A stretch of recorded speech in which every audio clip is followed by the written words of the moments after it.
సంగారెడ్డి జిల్లా జహీరాబాద్ నియోజకవర్గం కోహిర్ మండల్ పైడిగుమ్మల్ గ్రామ పరిధిలో పంచాయతీ కార్యదర్శి నర్సింహులు ఆధ్వర్యంలో ఆరోగ్యమే మహాభాగ్యం అనే నినాదంతో పారిశుద్ధ్య కార్మికులకు నిత్యావసరాలు సామాగ్రి పంపిణీ చేయడం జరిగింది. పంచాయతీ పారిశుద్ధ్య కార్మికులు మాట్లాడుతూ నిత్యావసర సామాగ్రి పంపిణీ చేయడం ఎంతో సంతోషమని తెలిపారు. ఈ కార్యక్రమంలో తెలంగాణ ఫోరం సంగారెడ్డి జిల్లా అధికార ప్రతినిధి అనిల్ కుమార్, టీజీఎఫ్ కోహిర్ మండల ఇన్ఛార్జ్ రాజు, కోహిర్ మండల టీజీఓ ప్రెసిడెంట్ ప్రశాంత్, టీజీఎఫ్ పైడిగుమ్మల్ ఉపాధ్యక్షుడు కర్ణాకర్, టీజీఎఫ్ సభ్యులు నవీన్, మాజీ వార్డ్ మెంబర్ మొగులయ్య, మాజీ ward member Ashok, youth Congress president Balraj, యువజన కాంగ్రెస్ నాయకులు సిమన్, గ్రామ పెద్దలు, పారిశుద్ధ్య కార్మికులు తదితరులు పాల్గొన్నారు.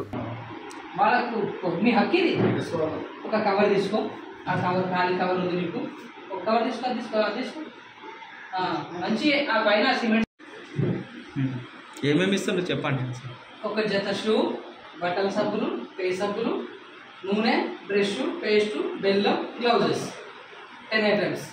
మరిన్ని అప్డేట్స్ కోసం మా ఛానల్ని సబ్స్క్రైబ్ చేయండి.